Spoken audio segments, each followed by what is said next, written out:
Welcome to episode 117 of Norse Myths, Legends, and Folktales. My name is MyLinda Butterworth, and today we hear the tale of a princess who refuses all suitors and is proud and pert. But Hacon Grizzlebeard is smart and skillful and discovers how to cope and win the princess's heart in Hacon Grizzlebeard. Once on a time, there was a princess who was so proud and pert that no suitor was good enough for her. She made game of them all and sent them about their business, one after the other. But though she was so proud, still new suitors kept on coming to the palace, for she was a beauty, the wicked hussy.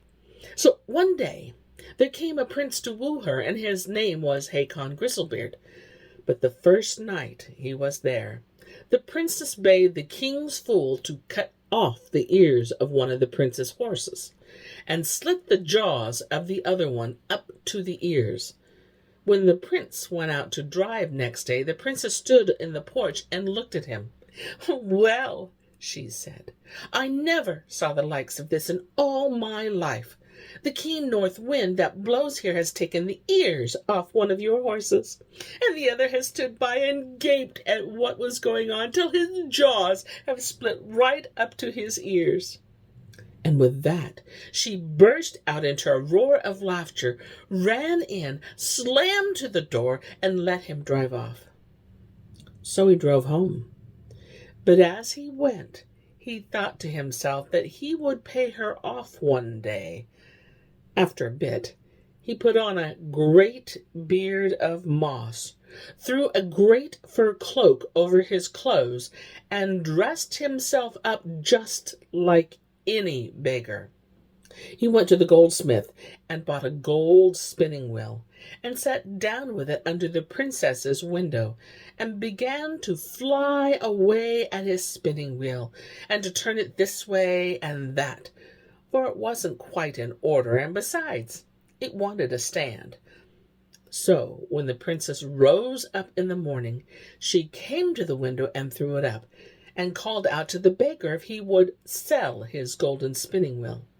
"No, it isn't for sale," said Hacon Grizzlebeard, "but if I may have leave to sleep outside your bedroom door tonight, I'll give it to you." Well, the princess thought it was a good bargain. There could be no danger in letting him sleep outside her door. So she got the wheel, and at night Hacon Grizzlebeard lay down outside her bedroom. And as the night wore on, it began to freeze. "It's so cold, do let me in," he cried.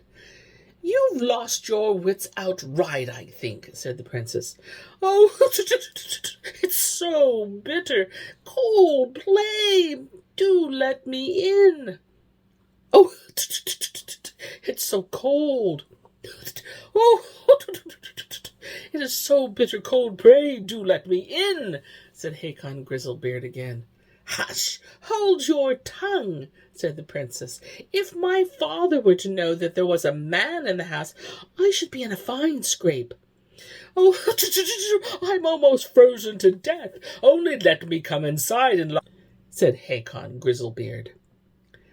There was no help for it. She had to let him in, and when he lay on the ground and slept like a top. Some time after, Hacon came again with a stand to the spinning wheel, and sat down under the princess's window and began to file at it, for it was not quite fit for use. When she heard him filing, she threw up the window and began to talk to him, and to ask what he had there. "Oh, only the stand to the spinning wheel which your royal highness bought, for I thought as you had the wheel you might like to have the stand too." "Well, what do you want for it?" asked the princess. But it was not for sale any more than the wheel, but she might have them if she would give him leave to sleep on the floor of her bedroom next night. Well, she gave him leave, only he was to be sure to lie still and not to shiver and call out "hoo-too-too" or any other stuff. Hacon Grizzlebeard promised fair enough, but as the night wore on, he began to shiver and shake, and to ask whether or not he might not come nearer and lie on the floor beside the princess's bed. There was no help for it. She had to give him leave, lest the king should hear the noise he made. So Hacon Grizzlebeard lay alongside the princess's bed and slept like a top. It was a long while before Hacon Grizzlebeard came again, but when he came he had with him a golden wool winder, and he sat down and began to file away at it under the princess's window. Then came the old story over again. When the princess heard what was going on, she came to the window and asked him how he did, and whether he would like to sell the golden wool winder. "It is not to be had for money, but if you'll give me leave to sleep tonight in your bedroom, with my head on your bedstead, you shall have it for nothing," said Hacon Grizzlebeard. Well, she would give him leave, if only he gave his word to be quiet and make no noise. So he said he would do his best to be still, but as the night wore on, he began to shiver and shake, so that his teeth chattered again. "It's so bitter cold. Oh, do let me get into the bed and warm myself a little," said Hacon Grizzlebeard. "Get into my bed," said the princess. "Why, you must have lost your wits." said Hacon. "Do let me get into your bed." "Hush, hush, be still, for God's sake," said the princess. "If father knows there is a man in here, I shall be in a sad plight. I'm sure he'll kill me right on the spot." "Let me into bed," said Hacon Grizzlebeard, who kept on shivering so that the whole room shook. Well, there was no help for it. She had to let him get into bed, where he slept both sound and soft. But a little while after, the princess had a child, at which the king grew so wild with rage that he was near making an end of both mother and babe. Just after this happened came Hacon Grizzlebeard, tramping that way once more, as if by chance, and took his seat down in the kitchen like any other beggar. So when the princess came out and saw him, she cried, "Oh, God, have mercy on me for the ill luck you have brought on me. Father is ready to burst with rage. Now let me follow you to your home." "Oh, I'll be bound you're too well bred to follow me," said Hacon, "for I have a log hut to live in, and how shall I ever get food for you?" "It's all the same to me how you get it, or whether you get it at all," she said. "Only let me be with you, for if I stay here any longer, my father will be sure to take my life." So she got leave to be with the beggar, as she called him, and they walked a long, long way, though she was but a poor hand at tramping. When she passed out of her father's land into another, she asked whose it was. "Oh, that is Hacon Grizzlebeard's, if you must know," said he. "Indeed," said the princess. "I might have married him if I chose, and then I should not have to walk about like a beggar's wife."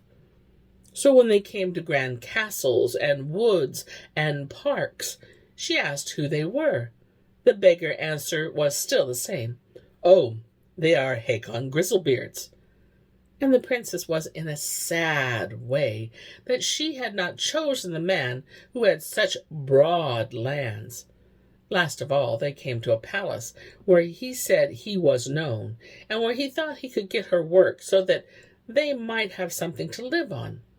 So he built up a cabin by the woodside for them to dwell in, and every day he went to the king's palace, as he said, to hew wood and draw water for the cook, and when he came back he brought a few scraps of meat, but they did not go very far.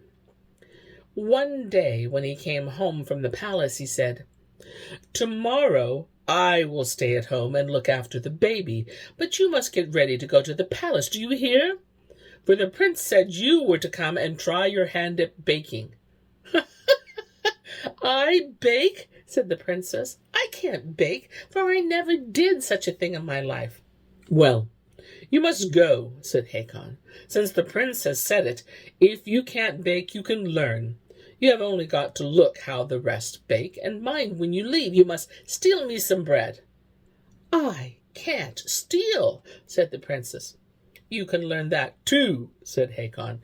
"You know we live on short commons, but take care that the prince doesn't see you, for he has eyes at the back of his head." So when she was well on her way, Hacon ran by a shortcut and reached the palace long before her, threw off his rags and beard, and put on his princely robes. The princess took her turn in the bakehouse, and did as Hacon bade her, for she stole bread till her pockets were crammed full. So when she was about to go home at the evening, the prince said, "We don't know much of this old wife of Hacon Grizzlebeard's. I think we best see if she has taken anything away with her." So he thrust his hands into all her pockets, and felt her all over, and when he found the bread, he was in great rage, and led them all at a sad life. She began to weep and bewail and said, "The beggar made me do it, and I couldn't help it." "Well," said the prince at last, "it ought to have gone hard with you, but all the same, for the sake of the beggar, you shall be forgiven this once." Well, she was well on her way. He threw off his robes, put on his skin cloak and his false beard, and reached the cabin before her. When she came home, he was busy nursing the baby. "Well, you have made me do what it went against my heart to do. This is the first time I ever stole, and this shall be the last." And with that, she told him how it had gone with her, and what the prince had said.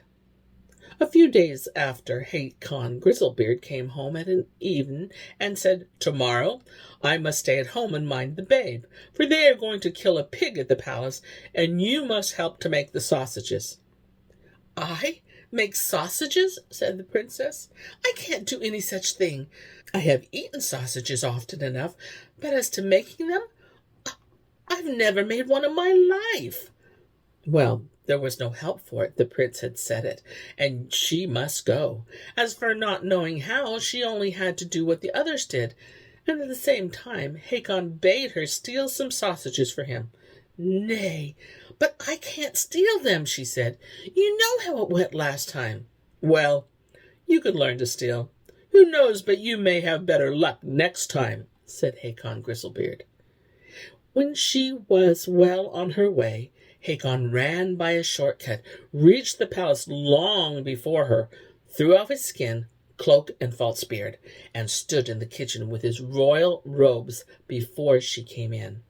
So the princess stood by when the pig was killed, and made sausages with the rest, and did as Hacon bade her, and stuffed her pockets full of sausages.